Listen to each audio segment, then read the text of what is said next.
Good morning class. मैं doctor Prem Bafna, GHS government college Sujangarh, BA part third, political science, paper first, पाश्चात्य प्रतिनिधि राजनीतिक विचारक, यूनिट फर्स्ट, चैप्टर है प्लेटो। और आज के लेक्चर का टॉपिक है दार्शनिक शासक की अवधारणा। विचारक फोस्टर का कथन है, प्लेटो के संपूर्ण राजनीतिक दर्शन में सर्वाधिक मौलिक धारणा दार्शनिक राजाओं का शासन है। प्लेटो की आदर्श राज्य व्यवस्था का एक प्रमुख अंग दार्शनिक शासक का शासन है। प्लेटो का विचार है कि तत्कालीन यूनानी नगर राज्यों में विद्यमान दोषों का एक प्रमुख कारण शासकों का अज्ञान था। वे अज्ञानी थे और इसलिए वे राज्य के वास्तविक उद्देश्यों से अनभिज्ञ थे, अपरिचित थे, उन उद्देश्यों को प्राप्त करने में असमर्थ थे। प्लेटो का मत है कि एक आदर्श राज्य की स्थापना के लिए आवश्यक है कि शासक विवेकी हो, ज्ञानी हो। परंतु यहाँ प्लेटो ने ज्ञान की व्याख्या के लिए अपने गुरु सुकरात के इस कथन से सहमति व्यक्त की है कि सद्गुण ही ज्ञान है। इसका तात्पर्य यह है कि केवल तथ्यों की जानकारी को ज्ञान नहीं कहा जा सकता है, अपितु तथ्यों के पीछे निहित सत्य या अच्छाई को जानना, उसमें पूर्ण आस्था रखना ही ज्ञान है। ऐसे ज्ञान प्राप्त व्यक्ति को प्लेटो दार्शनिक मानता है। रिपब्लिक में अपने विचार का प्रतिपादन करते हुए प्लेटो ने लिखा है, हमारे नगर राज्यों में तब तक कष्टों का अंत नहीं होगा जब तक कि दार्शनिक राजा न होंगे या इस संसार के नरेश और युवराजों में दर्शन की भावना और सत्ता न होगी। अब हम देखते हैं प्लेटो के दार्शनिक शासक के प्रमुख गुण जो प्लेटो ने बताए हैं वो कौन से हैं।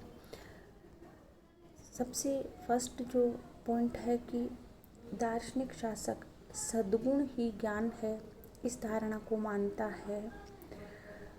दार्शनिक शासक में विवेक की अत्यंत प्रधानता होती है। वो निरपेक्ष भाव से सही गलत, अच्छाई बुराई, इसके अंतर को समझता है।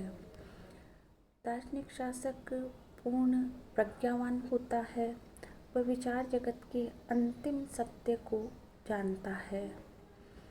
दार्शनिक शासक अनेक नैतिक गुणों से युक्त है और सभी प्रकार के विकारों एवं विकृतियों से मुक्त होता है। तो इस तरह से प्लेटो ने दार्शनिक शासक के अनेक गुण बताए हैं और ये उनमें से प्रमुख गुण हैं। दार्शनिक शासक के कर्तव्य और दायित्व एक आदर्श राज्य व्यवस्था के सफल संचालन के लिए प्लेटो ने जो दायित्व बताए हैं, जो फर्स्ट पॉइंट है न्याय सिद्धांत का पालन कराना। प्लेटो के आदर्श राज्य की अवधारणा का आधार उसका न्याय सिद्धांत है और इसलिए शासक का पहला कर्तव्य है इस सिद्धांत का पालन कराना। इसका अर्थ यह है कि वह प्रत्येक वर्ग से उससे संबंधित कार्यों को कराएगा जिससे उसे अपने कार्य में विशिष्ट योग्यता प्राप्त हो और वह एक वर्ग को दूसरे वर्ग के कार्यों में हस्तक्षेप करने से रोकेगा। तो इस तरह से सभी वर्ग अपने अपने वर्ग से संबंधित निश्चित कार्यों को करेंगे और दूसरे के कार्यों में हस्तक्षेप नहीं करेंगे।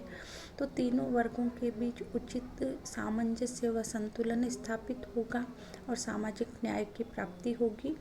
यह सामाजिक न्याय ही आदर्श राज्य का आधार है। सेकंड पॉइंट है राज्य की एकता और आत्मनिर्भरता सुरक्षित रखना। प्लेटो के अनुसार एक आदर्श राज्य का जो प्रादेशिक आकार है वो इतना होना चाहिए कि उसमें एकता और आत्मनिर्भरता सुरक्षित रहे। दार्शनिक शासक का कर्तव्य है कि इस बात को ध्यान में रखते हुए राज्य के आकार का निर्धारण करे और उसकी बाह्य संकट से रक्षा करे। उसे अनावश्यक रूप से अपने राज्य के प्रदेश का विस्तार नहीं करना चाहिए, क्योंकि ऐसा होने पर राज्य की एकता और आत्मनिर्भरता पर विपरीत प्रभाव पड़ सकता है। नेक्स्ट जो पॉइंट है कि शिक्षा संबंधी कर्तव्य। दार्शनिक राजा प्लेटो की शिक्षा योजना को उसके मूल रूप से पूरी ईमानदारी से लागू करेगा। प्लेटो का मत है कि राज्य की शिक्षा योजना अथवा पाठ्यक्रम में परिवर्तन होने पर राज्य के नियमों में स्वतः ही परिवर्तन होने लगता है। इसलिए आदर्श राज्य की रक्षा के लिए शासक का यह दायित्व वो निश्चित करता है कि वह शिक्षा में किसी प्रकार का परिवर्तन नहीं होने दें। नेक्स्ट पॉइंट है साम्यवाद संबंधी कर्तव्य। दार्शनिक शासक को संपूर्ण अभिभावक वर्ग के लिए साम्यवादी व्यवस्था को लागू करना चाहिए, अन्यथा लोभ और लालच में फंसकर इस वर्ग का नैतिक पतन हो जाएगा और आदर्श राज्य व्यवस्था नष्ट हो जाएगी। आर्थिक व्यवस्था संबंधी कार्य। आदर्श राज्य में अर्थ या संपत्ति संबंधी अधिकार केवल उत्पादक वर्ग को प्राप्त है, परंतु उनकी आर्थिक स्थिति संपूर्ण राज्य व्यवस्था को प्रभावित करती है। तो दार्शनिक शासक का कर्तव्य है कि वह इस बारे में मध्यम मार्ग अपनाए, क्योंकि अत्यधिक निर्धनता अपराधों को जन्म देती है और अत्यधिक संपन्नता भी अनेक दोष पैदा करती है, विलास, आलस्य और भ्रष्ट आचरण जैसे। तो ये दोनों ही स्थितियाँ आदर्श राज्य के शत्रु है, तो मध्यम मार्ग अपनाना चाहिए। और नेक्स्ट पॉइंट है राज्य के प्रशासनिक पदों पर नियुक्तियाँ। दार्शनिक शासक का यह कर्तव्य है कि वह योग्य, कुशल, दक्ष, चरित्रवान, शिक्षित और प्रबुद्ध व्यक्तियों को राज्य के प्रशासनिक पदों पर नियुक्त करे और उनमें से जो सर्वोत्तम श्रेणी के व्यक्ति हैं उनको अपने साथ सत्ता में साझीदार बनाए। तो ये सारे प्लेटो के दार्शनिक शासक के कर्तव्य एवं दायित्व हैं। अब हम देखते हैं दार्शनिक शासकों पर जो प्रतिबंध लगाए हैं प्लेटो ने, वो कौन से प्रतिबंध हैं। प्लेटो द्वारा प्रतिपादित दार्शनिकों के शासन की ये विशेषता है कि उसने दार्शनिक शासकों को शासन की पूर्ण शक्ति प्रदान की है। वे कानून, परंपरा, जनमत के अधीन नहीं है, लेकिन दार्शनिक शासक की यह निरंकुशता असीमित नहीं है। वह संविधान के मूल प्रबंधों से स्वतंत्र नहीं है। तो प्लेटो ने उसको ये 4 नियमों का पालन करने के लिए बाध्य बताया है। फर्स्ट है कि दार्शनिक शासक को इस बात को ध्यान में रखना चाहिए कि राज्य में धन और संपत्ति की असमानताएं बहुत अधिक विषम न हो जाए, क्योंकि इससे अनेक प्रकार की बुराइयां पैदा हो जाती है। दार्शनिक शासक द्वारा राज्य का आकार इतना ही बनाए रखना चाहिए कि राज्य की एकता और आत्मनिर्भरता बनी रहे, न्याय की समुचित व्यवस्था हो, ताकि प्रत्येक वर्ग अपने निश्चित कर्तव्यों का पालन करता रहे और शासक के द्वारा राज्य की शिक्षा व्यवस्था में परिवर्तन नहीं किया जाना चाहिए। तो दार्शनिकों के संबंध में ये विशेष बात है कि उनका जीवन भोग का नहीं है, त्याग का है, समर्पण का है। तो इस तरह उन्हें राजनीतिक शक्ति प्राप्त होगी, किंतु अपने व्यक्तिगत हित, स्वार्थ, संपत्ति या उनका परिवार नहीं होगा। तो वे पूर्ण रूप से शासन संबंधी कार्यों को ईमानदारी के साथ करेंगे।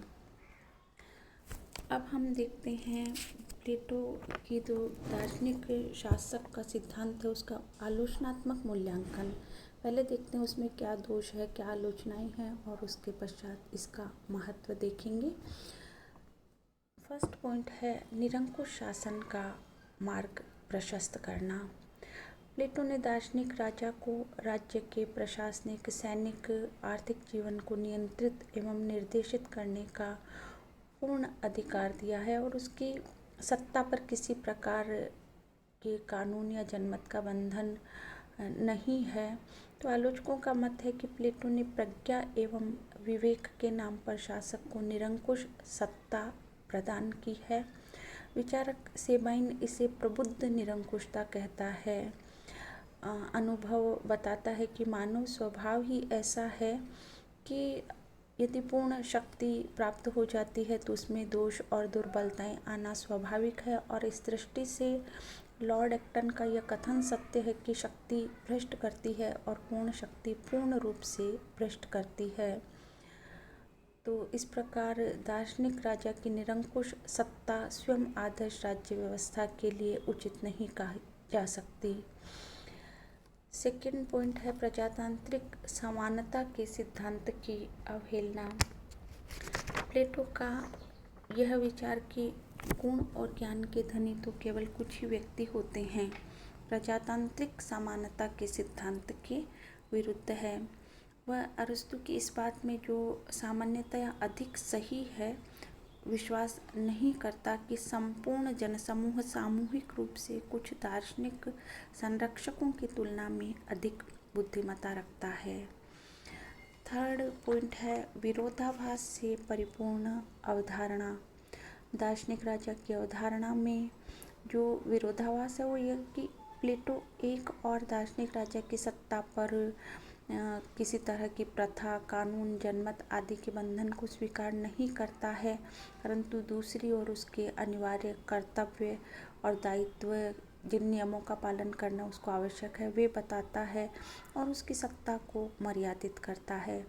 इस स्थिति में दार्शनिक शासक को स्पष्ट रूप से न तो निरंकुश सत्ता प्राप्त होती है और न उसकी सत्ता को प्रभावशाली ढंग से नियंत्रित ही किया जा सकता है। तो ये दो विपरीत विचारों के कारण प्लेटो की यह अवधारणा में विरोधाभास पैदा हो गए हैं। नेक्स्ट पॉइंट है पूर्णतया अव्यवहारिक अवधारणा। ऐसा जो दार्शनिक राजा है वो मात्र काल्पनिक है। व्यवहारिक जगत में ऐसे पूर्ण रूप से निस्वार्थ भाव से कार्य करने वाले निष्ठावान उच्च आदर्शों के व्यक्ति का मिलना असंभव है।